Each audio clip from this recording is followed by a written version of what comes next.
Hello everyone, कैसे हैं आप? आई होप आप अच्छे से होंगे। मेरे बच्चे, फाइनल एग्जाम की हम प्रिपरेशन कर रहे हैं और अभी हमारा जो चैप्टर चल रहा है दैट इज कोऑर्डिनेट ज्योमेट्री। आज का लेक्चर आपको काफ़ी दिनों के बाद मिल रहा है, उसके लिए आई एम वेरी सॉरी। थोड़ा बिजी हो गया था, उस वजह से लेक्चर प्रिपेयर नहीं कर पा रहा था। But now I will try कि आपको डेली बेसिस पे वीडियो लेक्चर मिलते रहे। माय डियर स्टूडेंट्स, इससे पहले जो मैं पढ़ा चुका हूँ, पहले मैं आपको 1 मिनट में वो सब बता देता हूँ। मेरे बच्चे, सबसे पहले हमने surface area volume and area related to circle mensuration के ये 2 चैप्टर्स हैं, इनको कंप्लीट करवाया था।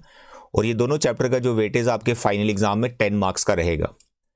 इसके बाद मैंने जो नेक्स्ट 2 चैप्टर्स करवाए that is stat and probability. ये दोनों चैप्टर का जो वेटेज है ये 11 मार्क्स रहेगा आपके फाइनल एग्जाम में। हर एक चैप्टर के बारे में मैं आपको डिटेल में बता रहा हूं कि अब आपको फाइनल एग्जाम के लिए इन चैप्टर्स को कैसे प्रिपेयर करना है। अगर आप इसको फॉलो कर रहे हैं, समझ रहे हैं, प्रैक्टिस कर रहे हैं रेगुलर बेसिस पे, तो आपको 80 आउट ऑफ 80 मार्क्स लेने से कोई नहीं रोक सकता। बट कंडीशन ये है कि जो भी चीज़ें बताई जा रही है उसको फॉलो करना है, ठीक है। और लास्ट स्टेज पे आपने कौन सी बुक से पढ़ना है? सबसे पहले तो आपकी एनसीईआरटी परफेक्ट होनी चाहिए, प्लस अगर ये परफेक्ट हो गई फिर एनसीईआरटी एग्जाम्पलर। लास्ट स्टेज पे इसके अलावा कुछ भी करने की जरूरत नहीं है। अगर आपका दोनों ओके है, सर एनसीईआरटी भी आ गई, एनसीईआरटी एग्जाम्पलर भी हो गई, देन आई सजेस्ट कि सैम्पल क्वेश्चन पेपर की प्रैक्टिस करो। सैम्पल क्वेश्चन पेपर मार्केट में बहुत सारी बुक्स मिल जाएंगी, कोई भी उठा लो, सभी बहुत अच्छी हैं, तो आप सैम्पल पेपर की प्रैक्टिस कर सकते हो। मेरे सैम्पल पेपर आपको फेब मंथ में मिलेंगे, जो मैं हर साल बनाता हूं। मेरे टेलीग्राम चैनल पे भी आपको मिल जाएंगे बहुत सारे पिछले साल के, लेकिन इस ईयर के लिए भी मैं सैम्पल पेपर प्रिपेयर करूंगा, बट वो आपको फेब मंथ में मिल जाएंगे, ठीक है। तो अभी हम जस्ट सिलेबस अपना कंप्लीट कर रहे हैं, हर एक चैप्टर को डिटेल में समझ रहे हैं, देख रहे हैं इसमें क्या कॉन्सेप्ट और कौन से क्वेश्चन ज्यादा इंपॉर्टेंट है, उनकी हम प्रैक्टिस कर रहे हैं, ठीक। तो ये 4 चैप्टर्स हो गए। इसके बाद मैंने ये वाले जो 2 चैप्टर्स हैं इनको पकड़ा हुआ है, और इसमें कोऑर्डिनेट ज्योमेट्री हमारा अभी चल रहा है। तो कोऑर्डिनेट ज्योमेट्री का भी एक ही लेक्चर हुआ है, जिसमें डिस्टेंस फॉर्मूला से रिलेटेड जो इंपॉर्टेंट क्वेश्चन है 7.1 में वो सारे करवा दिए, और जितने भी फॉर्मूले इसमें इन्वॉल्व है इस चैप्टर में वो सारे डिस्कस हो चुके हैं। आई थिंक 2 लेक्चर हो गए होंगे इसके। अभी हमारा ये इसका लेक्चर जो है सेक्शन फॉर्मूले पे बेस्ड है आज का लेक्चर। तो सेक्शन फॉर्मूले पे बेस्ड आपको पता है एक्सरसाइज 7.2 है, 2 ही एक्सरसाइज आपके सिलेबस में। 7.2 आज हम डिस्कस करेंगे, और इसके 7 इंपॉर्टेंट क्वेश्चन मैंने सेलेक्ट किए। अगर आपको ये 7 क्वेश्चंस आते हैं आज के जो मैं आपको करवाने वाला हूं, तो समझो आपको सेक्शन फॉर्मूले का कोई भी क्वेश्चन एग्जाम में आ जाएगा, आप उसको कर लोगे। कंडीशन यही है कि फॉर्मूला नहीं भूलना आपने एग्जाम में, फॉर्मूला भूल गए तो फिर तो गड़बड़ हो गया। तो 7 क्वेश्चंस आज हम ये डिस्कस करेंगे। ये वो क्वेश्चंस हैं जो हमने 7.1 से अभी लास्ट लेक्चर में डिस्कस किए थे। 7 था, 8 था, 9 था, 10 था। तो आज हम एग्जाम्पल नंबर 9 से स्टार्ट करेंगे, जो सेक्शन फॉर्मूला पे बेस्ड है। तो ध्यान से देखें, ध्यान से पढ़ें क्या लिखा है। Find the ratio in which the Y axis divides. इसमें जो फॉर्मूला यूज होता है ऑलरेडी मैं वो फॉर्मूला सेपरेटली डिस्कस कर चुका हूं, फॉर्मूला क्या है, कैसे अप्लाई करना है। प्लीज आप वो वाला लेक्चर भी देख लीजिएगा अगर आपको फॉर्मूले अप्लाई करना नहीं आते हैं, ठीक है।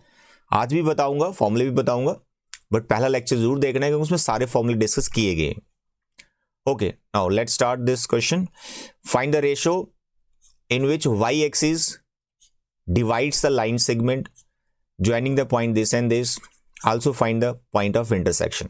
बड़ी सिंपल सी स्टेटमेंट है। हमारे पास 2 पॉइंट है जो गिवन पॉइंट है, इनको ज्वाइन करके एक लाइन सेगमेंट आ रहा है। मानो इन पॉइंट्स का नाम ए और बी हो गया। क्लियर है? दीज आर 2 पॉइंट्स, इनको ज्वाइन करके एक लाइन सेगमेंट आ रहा है। इस लाइन सेगमेंट को वाई एक्सिस इंटरसेक्ट कर रहा है। लेट अस सपोज ये पी पॉइंट है जिसपे वाई एक्सिस पे इंटरसेक्शन हो रही है ए बी की और वाई एक्सिस की, ये वो पी पॉइंट है। अब आप समझ गए यार, ये पी पॉइंट क्योंकि वाई एक्सिस पे बैठा हुआ है, तो इस पी पॉइंट को आप लेट कर सकते हैं वाई एक्सिस पे। इन जनरल जो भी आप पॉइंट लेट करते हो, वाई एक्सिस पे अगर कोई पॉइंट है तो उसका एक्स कोऑर्डिनेट 0 होता है और वाई कोऑर्डिनेट कुछ वैल्यू लेगा, तो मानो उसको हम वाई ही रख लेते हैं इन जनरल। तो ये वो पॉइंट है जो हमें हेल्प करेगा रेशो को फाइंड करने में। हेल्प इस तरह से करेगा क्योंकि इसका एब्सिसा जो फर्स्ट कोऑर्डिनेट वो तो पता ही चलेगा ना 0, तो ये 0 हमारी हेल्प करेगा क्या, रेशो को फाइंड करने में। तो मेन क्वेश्चन है कि हमें ये रेशो निकालना है। तो ये जो पी पॉइंट है किस रेशो में इसको डिवाइड कर रहा है, we don't know the ratio, तो आप रेशो को लेट कर ले। तो रेशो हम K:1 यहां पे लेट कर लेंगे। क्लियर है? तो आपको क्वेश्चन की शुरुआत कैसे करनी है, ये डायग्राम बना लेना है, और सबसे पहले आपने लिखना है let the point of intersection point of intersection को पहले लेट करें, जिसका नाम हमने P रख लिया और उसके कोऑर्डिनेट्स हैं 0, y। आपको ये क्वेश्चन नहीं पूछा जाएगा कि 0, y क्यों ले रहे हो, ये नहीं पूछा जाएगा। क्लियरली है y एक्सिस पे वो पॉइंट है, क्वेश्चन में गिवन है, आप सीधा पॉइंट ले सकते हैं, ठीक है। इसके बाद आप रेशो लेट करो, let the ratio be k:1। ये 2 लाइन लिखने के बाद then go for section formula. Section formula आपको पता होना चाहिए कैसे अप्लाई करते हैं, तो मैं यहां अप्लाई करके आपको बता रहा हूं। फिर आप लिख सकते हैं देयरफॉर बाय सेक्शन फॉर्मूला, क्योंकि रेशो हमने लेट कर ली, ए और बी हमें गिवन है, तो सेक्शन फॉर्मूला हम अप्लाई कर सकते हैं। According to section formula coordinates of P क्या होंगे, तो अप्लाई कैसे करते हैं, जो लेफ्ट वाला पार्ट है ये राइट वाले कोऑर्डिनेट से इंटू होता है, यानी के इंटू होगा इस -1 से, तो आपके आ जाएगा -k, और जो राइट वाला पार्ट है पी बी ये इंटू होता है लेफ्ट वाले पार्ट से, यानी 5 से इंटू होगा, तो 1 × 5 = 5, बीच में प्लस रहता है इन जनरल फॉर्मूले का, और डिवाइड में रेशो, जो रेशो रहते हैं उसके 2 कंपोनेंट्स उनको प्लस करना है, k और 1 को प्लस करना है। तो इस P पॉइंट का मैंने अब सीसा निकाल दिया, ठीक है। बस इसी को 0 के को इक्वेट करना है, वहां से रेशो आ जाएगी। Now the second same pattern -4k, यानी ये k अब 4 से इंटू होगा, -4k और 1 होगा -6 से, तो नीचे आ गया रेशो का सम। क्लियर है, तो आप लिख सकते हैं but coordinates of P already हमने लेट कर रखे हैं, जो कि 0, y तो अभी आपकी कोई हेल्प नहीं कर सकता रेशो निकालने में, बट 0 क्योंकि नोन है तो हम इसको कंपेयर कर लेंगे। तो जो फर्स्ट वाला ये है ये 0 के इक्वल बैठ जाएगा, तो -k + 5 डिवाइड बाई k + 1 = 0। बस इतना ही, दूसरे वाले को अभी लेने की जरूरत नहीं है, रेशो निकालो पहले। तो मेरे बच्चे k + 1 0 की तरफ क्रॉस मल्टीप्लाई होगा, 0 हो जाएगा। बहुत से बच्चे, अभी हमने प्री बोर्ड के टेस्ट चेक किए, उसमें देखा गया ये k + 1 0 की तरफ जब क्रॉस कर रहे हैं ना, तो इसको k + 1 लिख रहे हैं। मेरे बच्चे यहाँ पे 1 नहीं, यहाँ पे 0 है, तो 0 से इंटू होके खत्म हो जाएगा, 0 हो जाएगा, तो इसलिए इस चीज का आपको ध्यान रखना है। तो 5 को उधर ट्रांसफर करो, -5 वगैरह कैंसिल हो गया, k आपका 1 आ गया, क्योंकि k 1 है तो आपकी जो रेशो है, रेशो वो आगे k:1 यानी 5:1। तो this is the required ratio. अगर रेशो पूछा है तो यही तक है।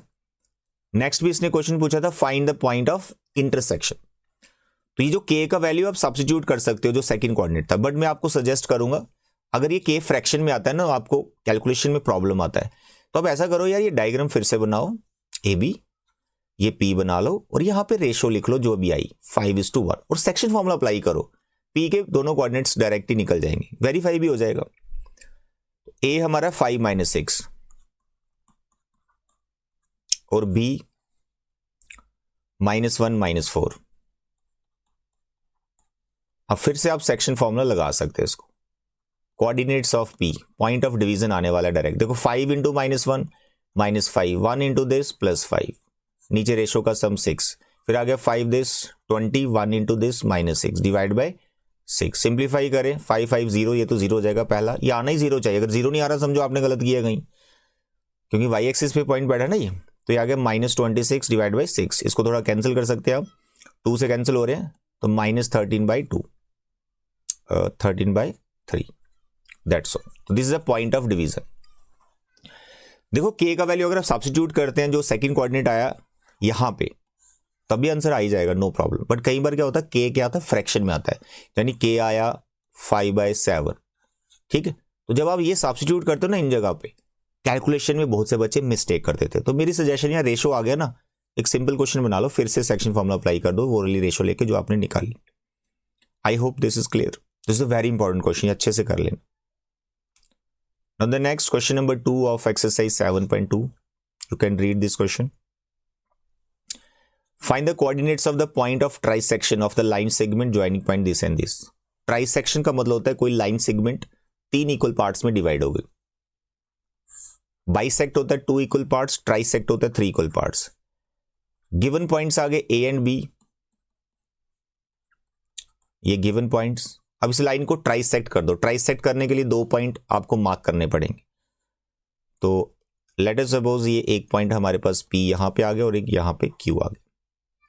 अब देखो कितने पार्ट्स में डिवाइड हो गई, 3 पार्ट्स, AP 1, PQ 2 और QB 3 पार्ट, ठीक। तो यहां पे आपको P और Q के कोऑर्डिनेट्स निकालने, तो ये दोनों पॉइंट ऑफ ट्राइसेक्शन है, ठीक। अब यहां पे रेशो गिवन नहीं है डायरेक्ट कि सेक्शन फॉर्मूला लगा के हम कर ले, रेशो खुद से सोच के बना लेनी, क्योंकि ये 3 इक्वल पार्ट्स हैं। तो मैं आपको बोलूं ये P, पहला वाला P AB को किस रेशो में डिवाइड कर रहा है, AB को। तो आप देख सकते हैं P की इस तरफ एक पार्ट है और P के राइट साइड में 2 पार्ट है, PQ और QB। तो आप बोल सकते हैं सर रेशो 1:2 बन रहा है। तो P के लिए रेशो 1:2 लेना है और Q के लिए रेशो 2:1 लेना है और सेक्शन फॉर्मूला लगाना है। That's all. ट्राइसेक्शन हो, बाइसेक्ट हो, कुछ भी हो, ये आप सोच सकते हैं। तो मेरे बच्चे here P and Q are points of trisection, उसको बता सकते हैं दोनों पॉइंट्स हमारे पॉइंट ऑफ ट्राइसेक्शन है। तो आप लिख सकते हैं therefore P divides AB in the ratio what 1:2 और सेक्शन फॉर्मूला लगा दो।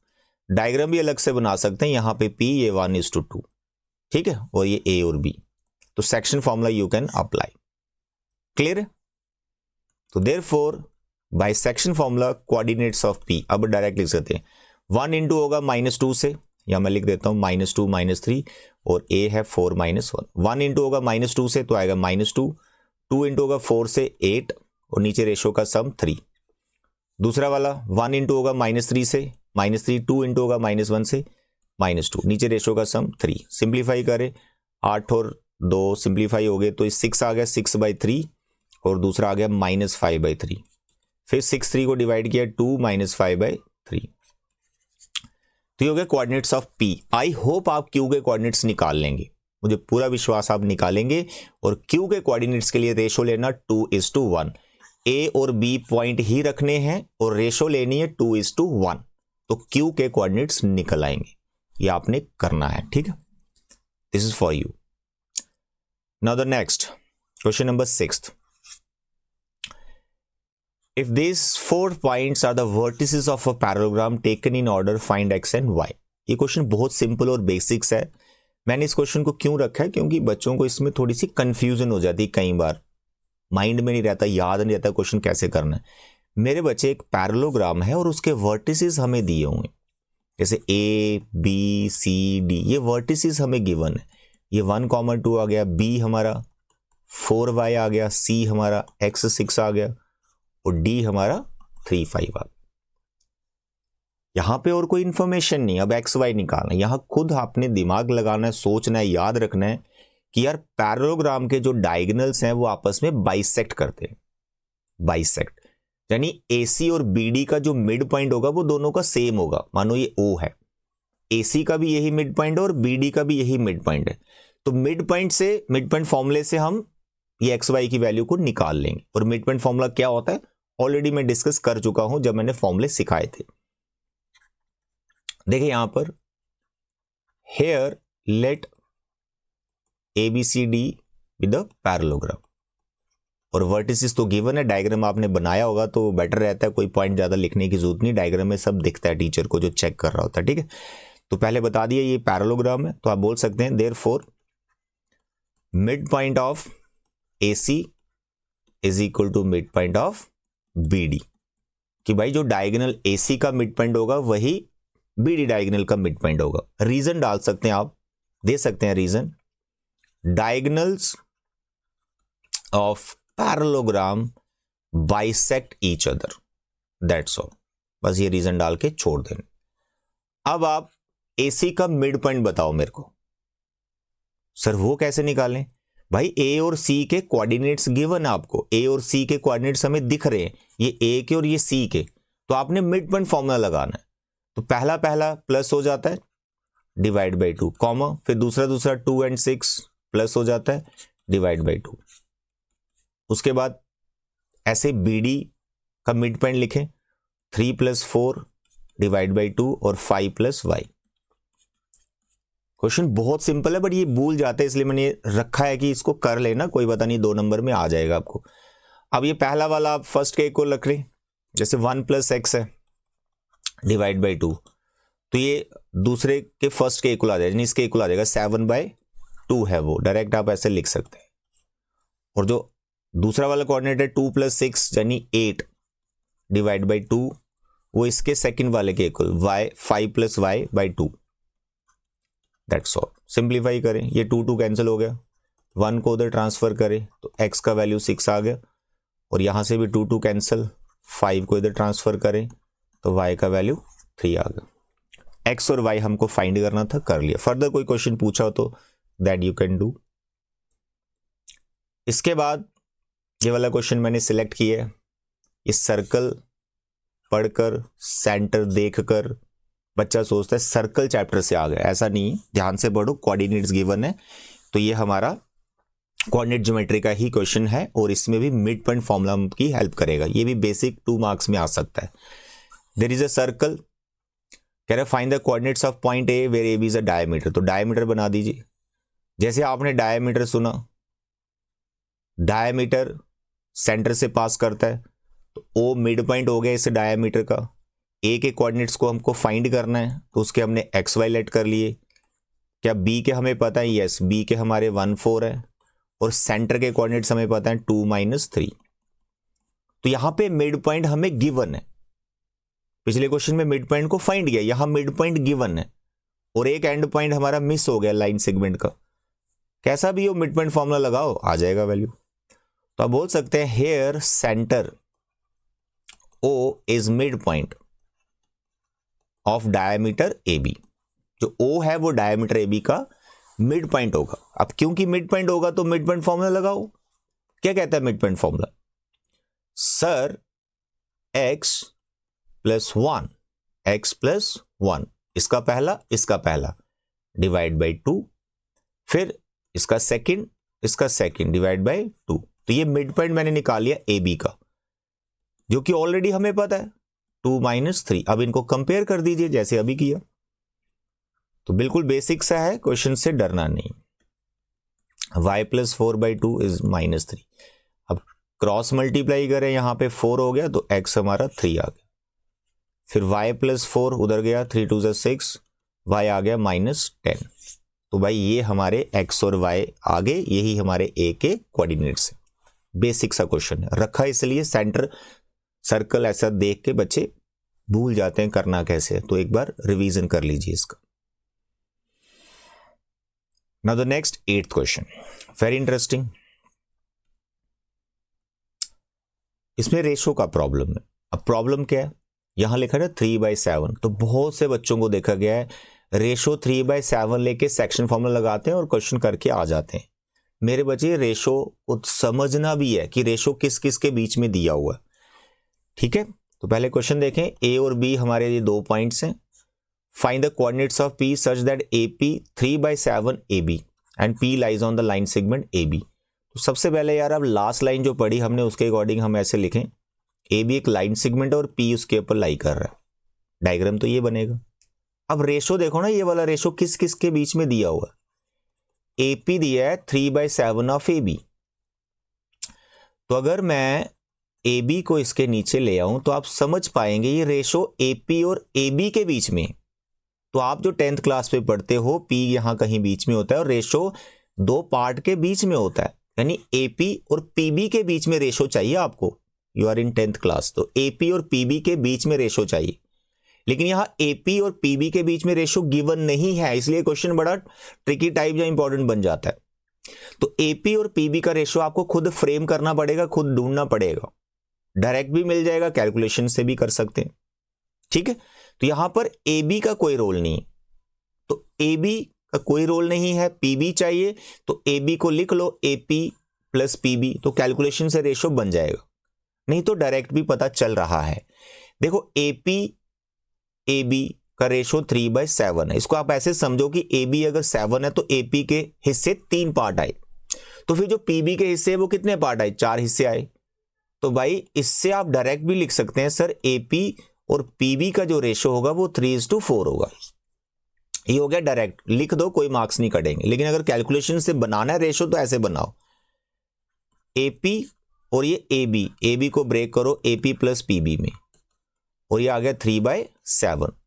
Cross multiply 7AP 3AP 3PB, AP की तरफ AP ले जाओ, 7AP 3AP is equal to 3PB। 7AP में से 3AP माइनस करो, 4AP is equal to 3PB। AP के नीचे PB ले आओ, 3/4, 4 उधर चला गया, तो रेशो है ये 3:4, जो कि पहले ही बता दी। डायरेक्ट भी लिख देंगे, मार्क्स पूरे मिलेंगे, कोई मार्क्स नहीं कटेंगे। लेकिन अगर आप डायरेक्ट नहीं सोच पा रहे हैं, AB का क्योंकि कोई रोल नहीं है इस क्वेश्चन में, तो AB को हमने ब्रेक कर दिया, सिंप्लीफाई करते रहे। इतना हमें पता है AP और PB का डिवीजन चाहिए, वो बनाया, जो कि 3:4 है। That's all. ये इसमें एक इंपॉर्टेंट चीज। आगे आपको करना कुछ नहीं है, आगे आपको P के कोऑर्डिनेट्स फाइंड करने हैं। अब वो आपका काम है। रेशो मैंने बना के दे दी, सेक्शन फॉर्मूला लगाओ और P के कोऑर्डिनेट्स को ढूंढो। आई होप आप इस क्वेश्चन को कंप्लीट करोगे, ठीक है, आपके लिए छोड़ने। Now the next question number 9th। Find the coordinates of the points which divides the line segment joining this and this into 4 equal parts। देखो 4 equal parts हो, 3 equal parts हो, 2 equal parts हो, 5 equal parts, 6 equal parts, कैसा भी question आ जाए, आपको सिर्फ ध्यान देना है कि मैं जिस पॉइंट के कोऑर्डिनेट्स निकाल रहा हूं उसके लेफ्ट साइड में और राइट साइड में कितने पार्ट्स आ रहे हैं, तो उसके अकॉर्डिंग आप उसको सेक्शन फॉर्मूला या मिड पॉइंट फॉर्मूला अप्लाई कर सकते हैं। देखो मैं समझाता हूं। ये आपका AB, अब ये लाइन सेगमेंट 4 इक्वल पार्ट्स में डिवाइड हो रखी। अगर 4 इक्वल पार्ट्स में डिवाइड हो रखी है तो इसके ऊपर 3 पॉइंट्स आपको मार्क करने पड़ेंगे। लो भाई, ये 3 पॉइंट्स मैंने मार्क कर दिए, P, Q एंड R। तो आपको P, Q और R के कोऑर्डिनेट्स को फाइंड करना है। अब आपको समझना है, आपको देखना है कि बेस्ट वे क्या होगा। मैं आपको समझाता हूं। अगर आपको P के कोऑर्डिनेट्स निकालने, पहले आप चाहते हो P के पहले निकालें, तो भाई P के लेफ्ट साइड में कितने पार्ट हैं AB के? सर एक ही पार्ट है AP, तो यहां पे 1 हो जाएगा। और P के राइट साइड में कितने हिस्से आ गए? सर 1, 2 और 3, तो रेशो बनी P के लिए 1:3।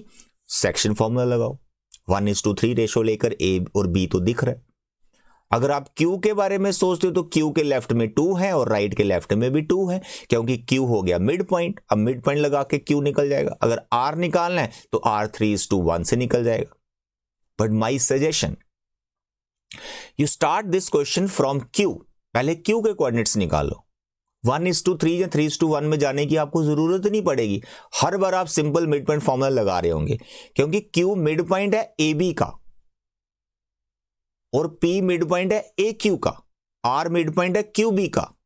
तो मिड पॉइंट फॉर्मूले से तीनों की बात बन जाएगी, लेकिन पहले Q निकालने पड़ेंगे। तो सिंपली आप यहां पे लिख सकते हैं, let P, Q and R divide AB into 4 equal parts। 4 equal parts कि हमने मान लिया P, Q और R वो 3 पॉइंट्स हैं जो इसको 4 इक्वल पार्ट्स में डिवाइड कर रहे हैं। फिर आप लिख सकते हैं therefore Q is midpoint, therefore Q is midpoint of AB। ठीक है, लिख दिया। अब मिड पॉइंट फॉर्मूला लगा दो, तो therefore coordinates of Q, mid point formula basic. देखो A और B के पता है, तो इसका मिड पॉइंट निकालना है। -2 2 प्लस किया डिवाइड बाई 2, 2 8 प्लस किया डिवाइड बाई 2। देख लो भाई, Q के आगे 0 और 10/2 5 निकाल दिए Q के, यहां लिख दो डायग्राम में। That's all. अब आप P के निकालो, और P क्या है? Mid point of AQ। अब R के निकालो, R is a mid point of QB। I hope आप P और R के अब आप निकाल लेंगे। कैसे? मिड पॉइंट फॉर्मूले से। ऑप्शन मैंने आपको दोनों बता दिए, 1:3 3:1 करके भी आप PR निकाल सकते हैं और मिड पॉइंट फॉर्मूले से भी निकाल सकते हैं। मिड पॉइंट से निकालना is a better option, time saving. Okay, तो ये है क्वेश्चन नंबर 9th। चलिए आगे बढ़ते हैं। Now the last question of this lecture. इसके बाद आप 7.2 का कोई भी क्वेश्चन उठाएंगे, आपको सभी आते होंगे, अगर आपके आज के 7 परफेक्ट हो जाते हैं, श्योरिटी इस चीज की। Okay, the last question basically 7.1 से उठ के यहां पर आ गया है। इसको 7.1 एक्सरसाइज में होना चाहिए था। ये डिस्टेंस फॉर्मूले पे बेस्ड क्वेश्चन। एरिया निकालना है रोम्बस का, और रोम्बस के सभी वर्टिसेस दिए हैं इन ऑर्डर। यानी अगर ये मैं रोम्बस बना रहा हूं, जैसा भी डायग्राम आप देखें, ABCD ये आपका रोम्बस आ गया। वर्टिसेस हैं इसके 3 0 मान लो, B के 4 5, C के ऑर्डर में लेना होता है, ठीक है। साइड्स पे चलना होता है, साइड्स पे। तो ए से बी गया, बी से सी से डी, डी से। तो ये रोम्बस के चारों वर्टिसेस आ गए, इसका एरिया निकालना है। भैया ये क्वेश्चन मैंने क्यों रखा, क्योंकि आप एरिया ऑफ रोम्बस एग्जाम में भूल जाते हो, इसलिए मैंने ये क्वेश्चन रखा। तो एरिया ऑफ रोम्बस में आपको यहां पे बता दूं, एरिया ऑफ रोम्बस का फॉर्मूला होता है 1/2 डायगोनल 1 इंटू डायगोनल 2। डायगोनल 1 और डायगोनल 2 की लेंथ चाहिए। अब वो लेंथ कैसे निकलेगी, इस BD और AC की डिस्टेंस फॉर्मूले से। आते समझ? तो मेरे बच्चे बस ये फॉर्मूला याद रखना है और इनको कैलकुलेट कर लेना है, AC और BD। अब ये मैं आपके लिए छोड़ रहा हूं, फॉर्मूला मैंने आपको बता दिया। अब AC कैसे निकलेगा, डिस्टेंस फॉर्मूले से। BD कैसे निकलेगा, डिस्टेंस फॉर्मूले से। जो भी दो लेंथ आएंगी AC और BD की, बस यहां पे डाल दीजिए, कैलकुलेशन कीजिए, that is the area of the rhombus. Square unit आगे लिख लीजिएगा। Is it clear? ओके। तो मेरे बच्चे ये थे कोऑर्डिनेट ज्योमेट्री NCERT से। अब मैं एक एक्स्ट्रा लेक्चर इसका लूंगा जिसमें कुछ इंपॉर्टेंट क्वेश्चन मैं आपको करवाऊंगा जो सेंट्रॉइड से रिलेटेड हो या और कुछ टिपिकल क्वेश्चंस हो। फिर हमारा ये कोऑर्डिनेट ज्योमेट्री भी कंप्लीट। फिर मैं आपको रियल नंबर पे ले जाऊंगा, उसका भी बड़ा बेसिक सही क्वेश्चन आता है एग्जाम में। ठीक है, तो आज के लेक्चर में बच्चे इतना ही। Thank you, bye bye and take care.